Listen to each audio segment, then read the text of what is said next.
In vitro fertilisation എന്ന പാഠഭാഗത്തിൻ്റെ തുടർച്ചയായിട്ടുള്ള ഭാഗങ്ങളാണ് ഇന്നത്തെ ക്ലാസ്സിൽ നമ്മൾ ചർച്ച ചെയ്യുന്നത്.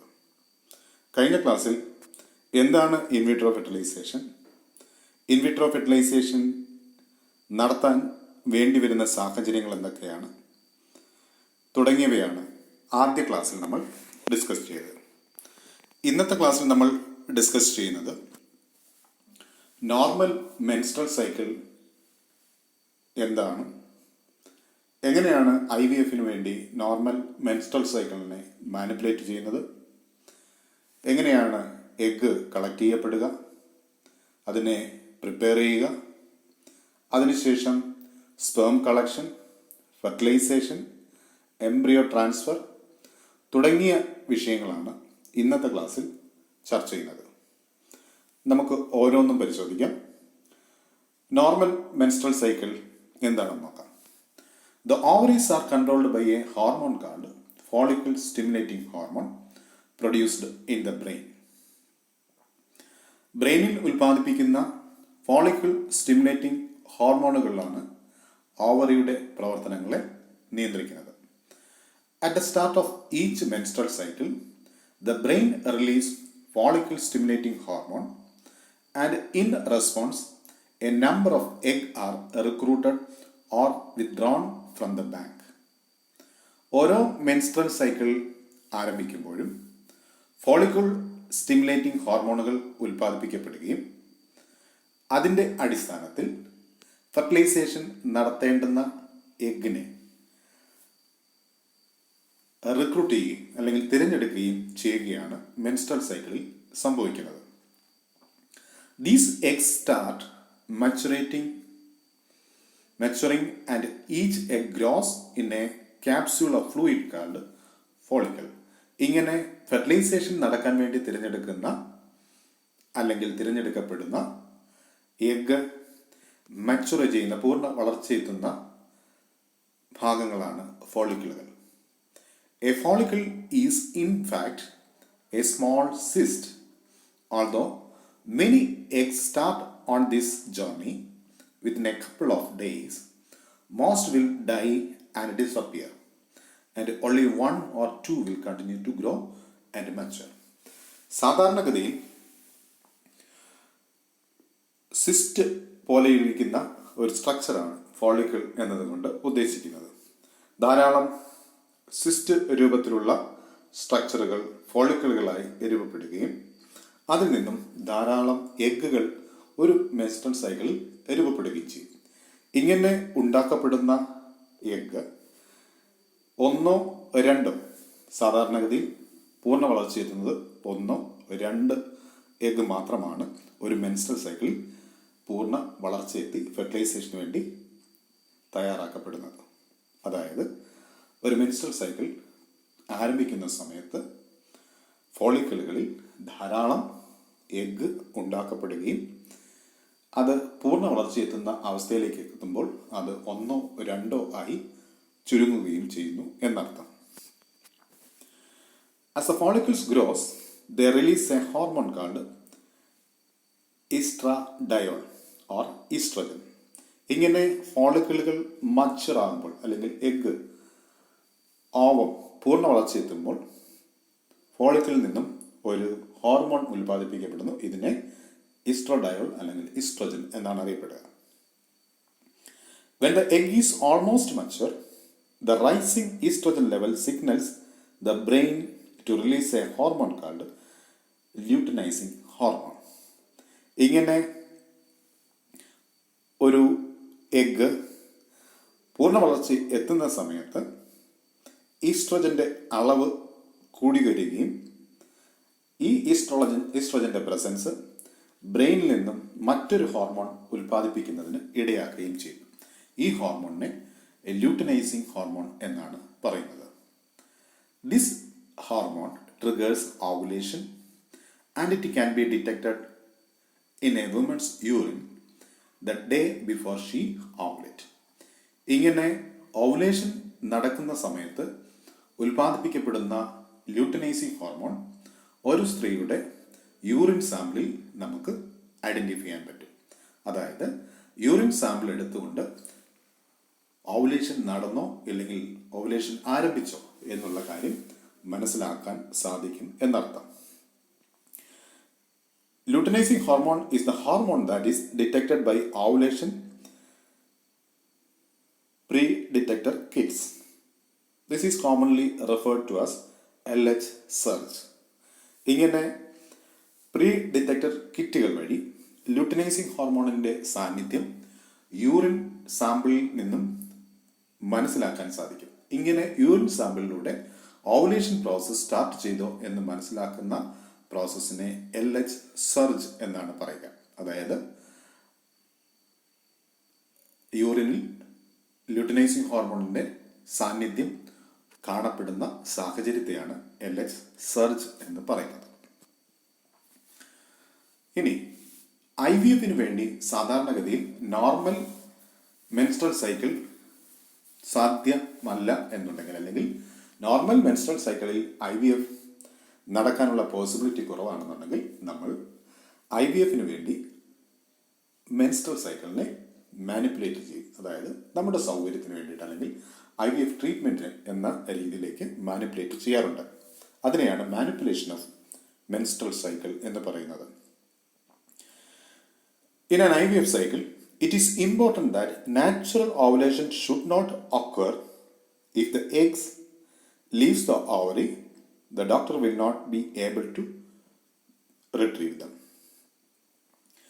നോർമൽ ഓവുലേഷൻ വഴി നമുക്ക് അല്ലെങ്കിൽ IVF നടത്തുന്ന ഒരു ഡോക്ടറെ സംബന്ധിച്ചിടത്തോളം എഗ് റിട്രീവ് ചെയ്തെടുക്കാനുള്ള സാധ്യതകൾ അല്ലെങ്കിൽ അതിനുള്ള പോസിബിലിറ്റികൾ പലപ്പോഴും ബുദ്ധിമുട്ടാണ്. So drugs used to suppress natural hormonal cycle, oral contraceptive pills each day starting cycle day 1, 2 or 3 approximately 2 to 4 weeks. ഇനി നാച്ചുറൽ ഓവുലേഷൻ നടക്കാത്ത സ്ത്രീകളിൽ IVFന്റെ സാധ്യത വേണ്ടി വരികയാണെങ്കിൽ IVFനെ മാനിപ്പുലേറ്റ് ചെയ്യുവാൻ വേണ്ടിയിട്ട് കോൺട്രാസെപ്റ്റീവ് പിൽസ്, അതായത് മെഡിക്കേഷൻ ഉപയോഗിക്കാറുണ്ട്. അതായത് 1, 2, 3 എന്ന നിലയിൽ 2 മുതൽ 4 ആഴ്ച നീളുന്ന ഒരു മെഡിക്കേഷൻ വഴി നമുക്ക് IVFന് വേണ്ടി മെൻസ്ട്രൽ സൈക്കിൾ മാനിപ്പുലേറ്റ് ചെയ്ത് എടുക്കാൻ കഴിയും. It suppresses luteinising hormone surge, preventing the egg from being released before they are mature for egg retrieval. ഇങ്ങനെ കോൺട്രാസെപ്റ്റീവ് പിൽസ് ഉപയോഗിച്ച് മെൻസ്ട്രൽ സൈക്കിളിനെ മാനിപ്പുലേറ്റ് ചെയ്യുന്നത് വഴി ലൂട്ടിനൈസിങ് ഹോർമോണിൻ്റെ സർജ്, അതായത് ഓവുലേഷൻ നടക്കാനായി പ്രേരിപ്പിക്കുന്ന ലൂട്ടിനൈസിങ് ഹോർമോണിനെ സപ്രസ് ചെയ്ത് വെക്കുകയും അല്ലെങ്കിൽ അതിൻ്റെ അളവ് ഉൽപാദനം കുറച്ചു വെക്കുകയും അങ്ങനെ എഗ് ഫോളിക്കിൽ നിന്നും റിലീസ് ചെയ്യപ്പെടുന്നത്, മച്ചുറായി റിലീസ് ചെയ്യപ്പെടുന്നത് പ്രിവെൻറ്റ് ചെയ്ത് അവിടെ വെച്ച് തന്നെ എഗ്ഗിനെ റിട്രീവ് ചെയ്യാനുള്ള ഒരു സാധ്യത ഉണ്ടാക്കിയെടുക്കുകയും ചെയ്യുകയാണ് മെൻസ്ട്രൽ സൈക്കിളിൽ മാനിപ്പുലേഷൻ വഴി ചെയ്യുന്നത്.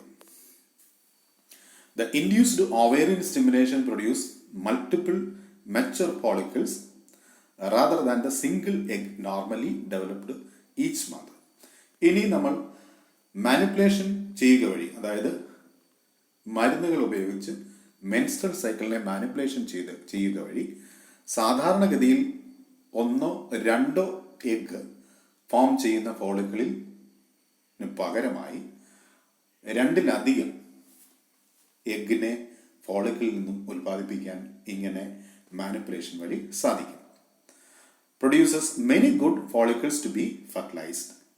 Multiple eggs are stimulated because some eggs will not fertilize or develop normally after fertilization.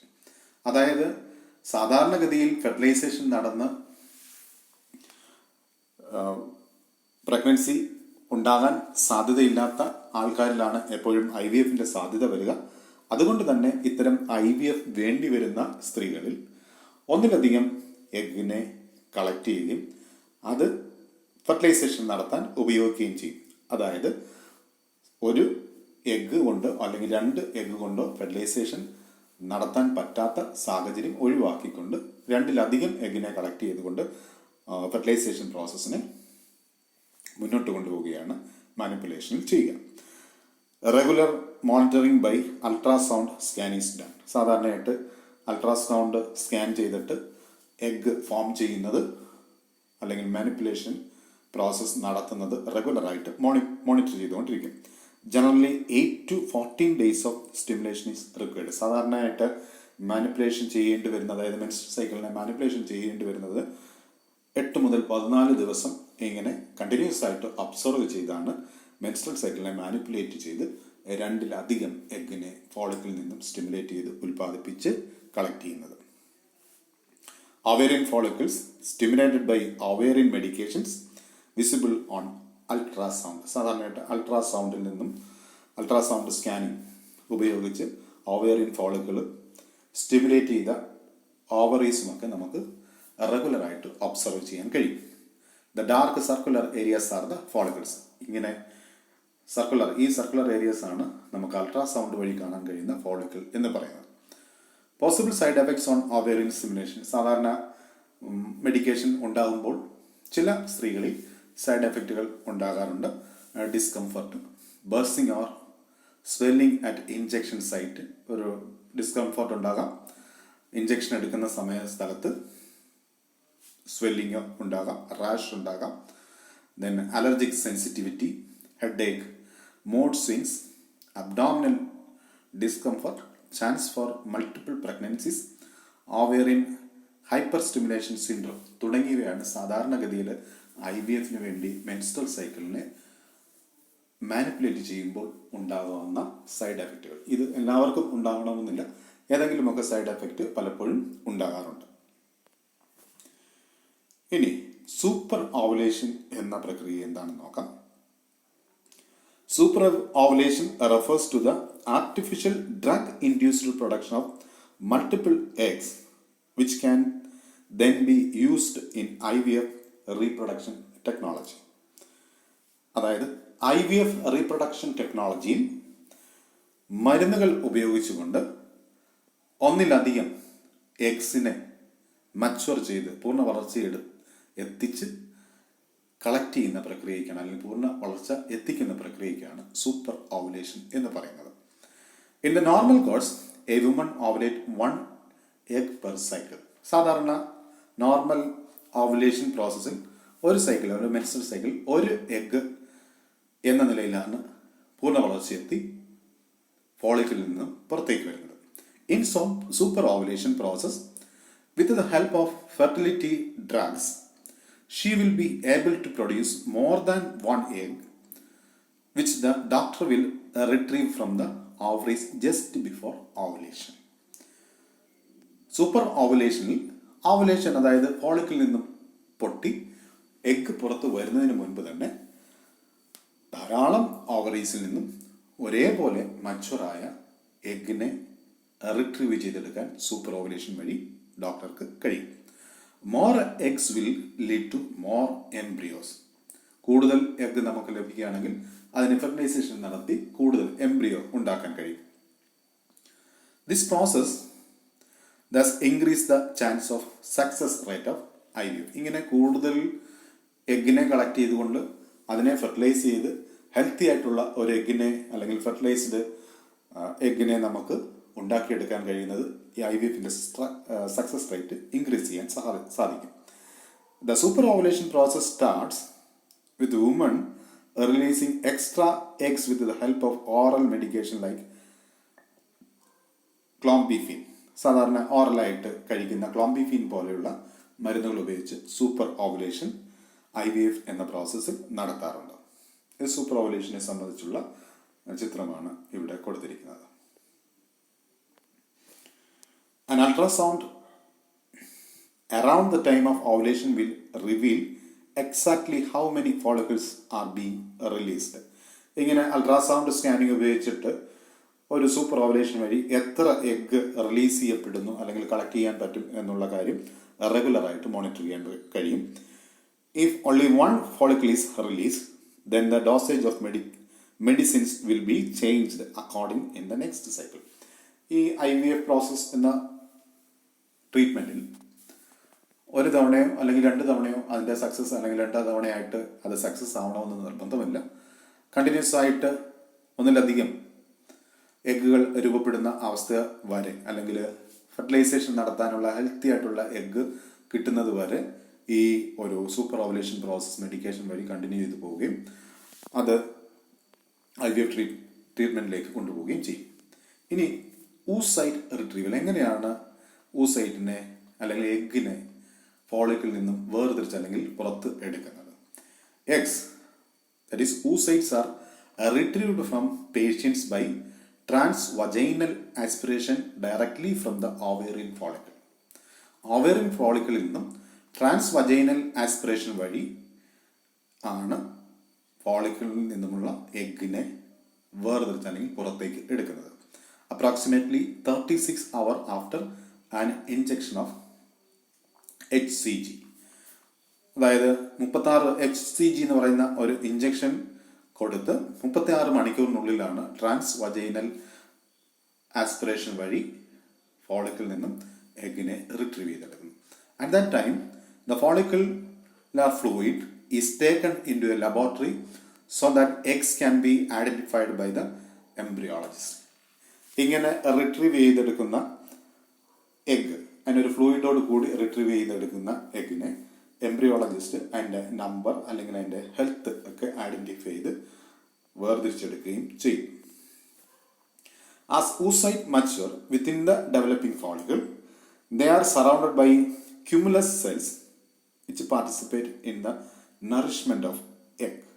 സാധാരണ ഫോളിക്കിളിനകത്ത് എഗ്ഗ് കാണപ്പെടുന്നത് ക്യൂമുലസ് സെൽസ് എന്ന് പറയുന്ന ഒരു സെൽസിനെ സറൗണ്ട് ചെയ്തിട്ടായിരിക്കും കാണപ്പെടുക. അതായത് ഈ എഗ്ഗിനെ സംബന്ധിച്ചിടത്തോളം എഗ്ഗിന് നറിഷ്മെൻറ്റ് കൊടുക്കുന്ന അല്ലെങ്കിൽ അതിൻ്റെ ഗ്രോത്തിനെ വേണ്ടുന്ന നറിഷ്മെൻറ്റ്, ന്യൂട്രിയൻസ് സപ്ലൈ ചെയ്യുന്ന ഒരു കൂട്ടം കോശങ്ങൾ അതിന് ചുറ്റും ഉണ്ടാകും.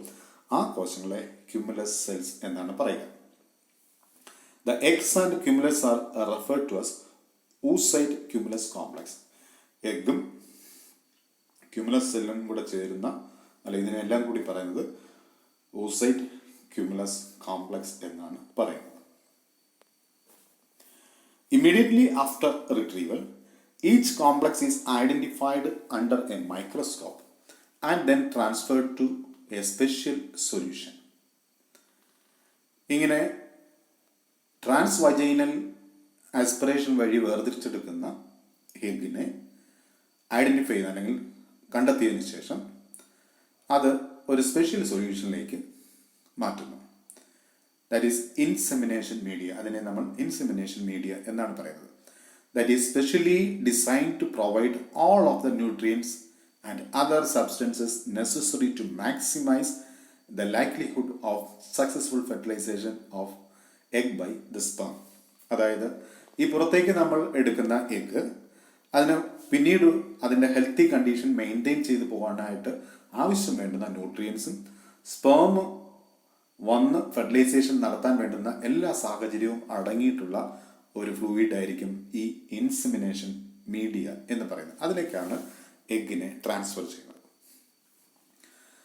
The dishes containing the eggs are then placed into an incubator so that the environmental conditions surrounding the egg can tightly controlled with regard to light, oxygen and carbon dioxide concentrations as well as the pH and temperature. ഇങ്ങനെ insemination മീഡിയയിലേക്ക് വേർതിരിച്ചെടുത്തു വച്ചിരിക്കുന്ന egg ഒരു ഇൻക്യുബേറ്ററിനകത്തേക്ക് incubate ചെയ്യാനായിട്ട് വെക്കുകയും temperature, oxygen, carbon ഡൈ ഓക്സൈഡ്, pH തുടങ്ങിയ ലൈറ്റ് തുടങ്ങിയ എല്ലാ കണ്ടീഷനും ഓവറിയിൽ ഉള്ളതുപോലെയുള്ള ഒരു ടൈറ്റ് ആയിട്ടുള്ള ഒരു എൻവയോൺമെൻറ്റൽ കണ്ടീഷൻ, അല്പം പോലും വ്യത്യാസം വരാത്ത എൻവയോൺമെൻറ്റൽ കണ്ടീഷനിൽ ഇൻക്യുബേറ്ററിനകത്തേക്ക് ഈ സാമ്പിൾ നമ്മൾ സൂക്ഷിച്ചു വെക്കുകയും ചെയ്യും. The cumulus cells are left attached to the oocyte for at least 4 hours post retrieval to allow the oocyte to complete their maturation. ഇങ്ങനെ റിട്രീവ് ചെയ്യപ്പെടുന്ന oocyteകൾക്ക് ചുറ്റുമുള്ള ക്യുമുലസ് സെൽസിനെ 4 മണിക്കൂറെങ്കിലും അതിനോടൊപ്പം സാധാരണഗതിയിൽ ഇൻക്യുബേറ്റ് ചെയ്യാറുണ്ട്. ഈ ക്യുമുലസ് സെൽസ് ആണ് എഗ്ഗിന് പിന്നീടുള്ള അല്ലെങ്കിൽ ഇൻക്യുബേറ്ററിനകത്ത് ഇരിക്കുമ്പോഴുള്ള വളർച്ചയ്ക്ക് അല്ലെങ്കിൽ അതിൻ്റെ മെച്ചുറേഷന് സഹായിക്കുന്നത്. ഇനി അടുത്തത് പ്രിപ്പറേഷൻ ഓഫ് സെമൻ സാമ്പിൾ. എങ്ങനെയാണ് സെമൻ കളക്ട് ചെയ്യുന്നത് അല്ലെങ്കിൽ അത് പ്രിപ്പയർ ചെയ്യുന്നതാണ് പ്രിപ്പറേഷൻ ഓഫ് സെമൻ സാമ്പിൾ എന്നതുകൊണ്ട് ഉദ്ദേശിക്കുക. Sperm is usually provide the morning of the egg retrieval. സാധാരണയായിട്ട് എഗ് റിട്രീവ് ചെയ്യുന്ന സമയത്ത് അതിരാവിലെ തന്നെ സ്പേം എന്ത് ചെയ്തിരിക്കും, പാർട്ട്ണറിൽ നിന്നും കളക്ട് ചെയ്തിട്ടുണ്ടായിരിക്കും. Occasionally the sperm is collected ahead of time and frozen for use after the egg retrieval. ഇത് നമുക്ക് നേരത്തെ കൂട്ടി തന്നെ സ്പേം കളക്ട് ചെയ്ത് എഗ് അവൈലബിൾ ആവുന്ന സമയത്തേക്ക് ലഭിക്കത്ത രീതിയിൽ ഫ്രോസൺ ചെയ്ത് അല്ലെങ്കിൽ ശീതീകരിച്ച് വെക്കാറുണ്ട്. The sperm obtained from the mail partner through normal ejaculation or through more advanced sperm retrieval procedures such as microepididymal sperm aspiration or testicular sperm extraction. Sperm collect ചെയ്യുന്നത് സാധാരണഗതിയിൽ നോർമൽ ഇജാക്കുലേഷൻ വഴി സ്പേമിനെ collect ചെയ്ത് അതായത് മുൻകൂട്ടി collect ചെയ്ത് വെക്കാറുണ്ട്.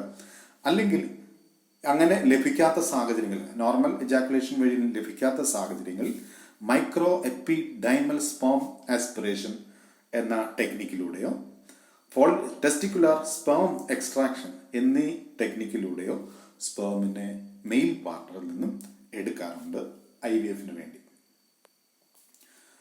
ഇനി ഇങ്ങനെ കളക്ട് ചെയ്യുന്ന സ്പേമിനെ പ്രിപ്പയർ ചെയ്യുന്ന രീതിയാണ് സ്പേം പ്രിപ്പറേഷൻ എന്ന് പറയുന്നത്. After the lab receives the sperm or semen, the andrologist will first rinse the sample with a special solution that removes dead sperm and cellular debris while also protecting the living sperm. Semen sample കിട്ടിക്കഴിഞ്ഞാൽ ഉടൻ തന്നെ enterologist അതിനെ നന്നായിട്ട് rinse ചെയ്ത് അതിനകത്തുള്ള ഡെഡായിട്ടുള്ള സ്പേമിനെയും അതിനകത്ത് ആവശ്യമില്ലാത്ത പദാർത്ഥങ്ങളെയും remove ചെയ്യും. The andrologist then takes 1 ml of sperm solution and removes extra fluid by centrifugation, spinning the sperm cells through a special medium to bring the concentration up to 30,000 motile sperm per ml. ഇങ്ങനെ ലഭിക്കുന്ന sperm സാമ്പിളിൽ നിന്നും 1 ml sperm എടുത്തതിന് ശേഷം അതിനകത്ത് ഉണ്ടായിരിക്കുന്ന extra ഫ്ലൂയിഡുകളും മറ്റ് ഡെബ്രിസുകളും remove ചെയ്തതിന് ശേഷം സെൻട്രിഫ്യൂജിൽ അല്ലെങ്കിൽ ഒരു സെൻട്രിഫ്യൂജിൻ്റെ സഹായത്താൽ 30,000 മൊട്ടൈൽ അല്ലെങ്കിൽ ചലനശേഷിയുള്ള സ്പേമുകളെ 1 ml ലഭിക്കത്തക്ക രീതിയിൽ സെൻട്രിഫ്യൂജ് ചെയ്ത് വേർതിരിച്ചെടുക്കുകയും ചെയ്യും. This concentrated sperm solution is then used to inseminate the eggs by adding a few very small quantity of sperm to each drop of culture medium containing the egg. നേരത്തെ ഇൻക്യുബേറ്ററിൽ സൂക്ഷിച്ചു വെച്ചിരിക്കുന്ന എഗ്ഗിനകത്തേക്ക് അല്ലെങ്കിൽ egg ഉള്ള nutrient മീഡിയത്തിലേക്ക് 1 ml സ്പേമിൽ നിന്നും ആവശ്യം വേണ്ടുന്ന സ്പേമിനെ നമ്മൾ supply ചെയ്യുന്നുണ്ട്, അല്ലെങ്കിൽ ന്യൂട്രിയൻ മീഡിയത്തിലേക്ക് കടത്തി വിട്ടുകൊണ്ട് ഫെർട്ടിലൈസേഷൻ നടക്കാനുള്ള ഒരു സാഹചര്യം ഉണ്ടാക്കുന്നു. ഇനി എങ്ങനെയാണ് ഏതൊക്കെ തരത്തിലുള്ള ഫെർട്ടിലൈസേഷൻ നടത്തുന്നു എന്ന് നോക്കാം. Fertilization can be attempted using 2 common methods. 2 രീതിയിലാണ് IVFനായി ഫെർട്ടിലൈസേഷൻ നടത്തുക. ഒന്ന് conventional insemination. During conventional insemination healthy sperm and mature egg are mixed and incubated overnight. കൺവെൻഷനായിട്ട് സാധാരണ നടക്കപ്പെടുന്ന IVFൽ എഗ്ഗും സ്പേമും മിക്സ് ചെയ്തതിന് ശേഷം ഓവർനൈറ്റ് ഒരു രാത്രി എന്ത് ചെയ്യുന്നു, ഇൻക്യുബേറ്റ് ചെയ്തു. ഇൻക്യുബേറ്ററിൽ വെച്ച് നോർമലായിട്ട് ഫെർട്ടിലൈസേഷൻ നടത്താനായിട്ട് അല്ലെങ്കിൽ നടക്കാനായിട്ട് അനുവദിക്കുന്നതിനെയാണ് കൺവെൻഷണൽ ഇൻസെമിനേഷൻ എന്ന് പറയുന്നത്. അടുത്തത് intracytoplasmic sperm injection, ICSI. In ICSI, a single healthy sperm is injected directly into each mature egg. അതായത് ഇൻട്രാസൈറ്റോപ്ലാസ്മിക് സ്പേം ഇഞ്ചക്ഷനിൽ ഒരു ഹെൽത്തി സ്പേമിനെ ഒരു ടെസ്റ്റ് ട്യൂബിൻ്റെ സഹായത്താൽ എഗ്ഗിനകത്തേക്ക് കടത്തിവിടുന്ന പ്രോസസ്സിനെയാണ് ICSI എന്ന് പറയുന്നത്. ICSI is often used when semen quality or number of a problem or if fertilization attempts during prior IVF cycle failed. നേരത്തെ conventional ആയിട്ടുള്ള IVF process നടത്തി success ആകാത്ത കണ്ടീഷനിലാണ് ICSI അല്ലെങ്കിൽ ഇൻട്രാസൈറ്റോപ്ലാസ്മിക് സ്പേം ഇൻജെക്ഷൻ എന്ന technique അല്ലെങ്കിൽ ആ ഒരു പ്രോസസ്സ് ഉപയോഗിക്കേണ്ടതായിട്ട് വരിക. The assessment of fertilization takes place by evaluating each egg the day after the oocyte retrieval and looking for the presence of 2 pronuclei. ഇനി എങ്ങനെയാണ് ഫെർട്ടിലൈസേഷൻ നടന്നോ എന്നുള്ളത് പിന്നീട് പരിശോധിക്കുന്ന ടെക്നിക്കുകളുണ്ട്. മൈക്രോസ്കോപ്പിലൂടെ പ്രോന്യൂക്ലിയസ് എന്ന ന്യൂക്ലിയസിന്റെ പ്രസൻസ് ഉപയോഗിച്ചിട്ട് അല്ലെങ്കിൽ സാന്നിധ്യം കണ്ടെത്തിയാണ് ഫെർട്ടിലൈസേഷൻ നടന്നോ എന്ന് പരിശോധിക്കുന്നത്. One pronucleus contains the genetic material contributed by the egg. The other contains the genetic material contributed by the sperm. Pronucleus എന്ന് പറഞ്ഞാൽ ഫെർട്ടിലൈസേഷൻ നടന്നു കഴിഞ്ഞാൽ എഗിൻ്റെ ഒരു ന്യൂക്ലിയസും സ്പേമിൻ്റെ ഒരു ന്യൂക്ലിയസും കാണപ്പെടുന്ന കണ്ടീഷനെയാണ് പ്രോന്യൂക്ലിയസ് കണ്ടീഷൻ എന്ന് പറയുന്നത്. ഫെർട്ടിലൈസേഷൻ നടന്ന ഒരു എഗിൽ മാത്രമേ മെയിൽ പാർട്ട്ണറിൻ്റെ ജനറ്റിക് മെറ്റീരിയലും ഫീമെയിൽ പാർട്ട്ണറിൻ്റെ ജനറ്റിക് മെറ്റീരിയലും കാണുകയുള്ളൂ. The presence of 2 pronuclei denotes normal fertilisation.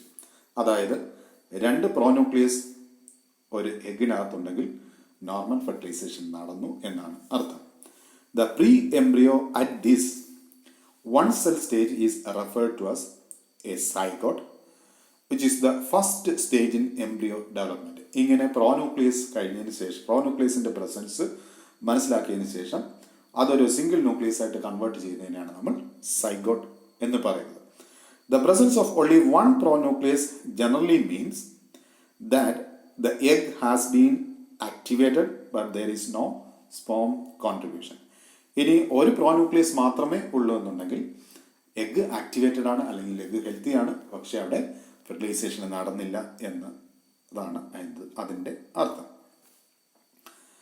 The presence of more than 2 pronuclei means either that more than 1 sperm has entered the oocyte or that the oocyte did not complete its final maturation process.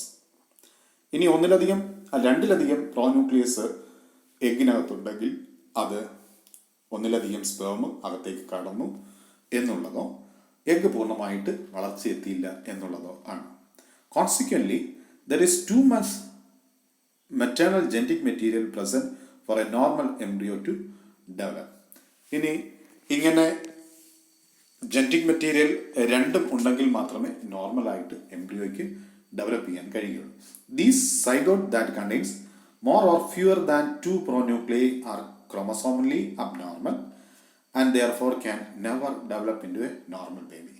ഇങ്ങനെ പ്രോന്യൂക്ലിയസിനകത്ത് 2 എന്നുള്ള അളവിന് പകരമായി നമ്പറിൽ വ്യത്യാസമുണ്ടെങ്കിൽ, അതായത് 2-ലധികം പ്രോന്യൂക്ലിയസ് ഉണ്ടെങ്കിൽ അത് ഒരു കുഞ്ഞായിട്ട് develop ചെയ്ത് വരുമ്പോൾ അതിന് ഡിഫോർമൽ അല്ലെങ്കിൽ അബ്നോർമൽ കണ്ടീഷനിലേക്ക് പോകാനുള്ള സാധ്യതകൾ ഉണ്ട്.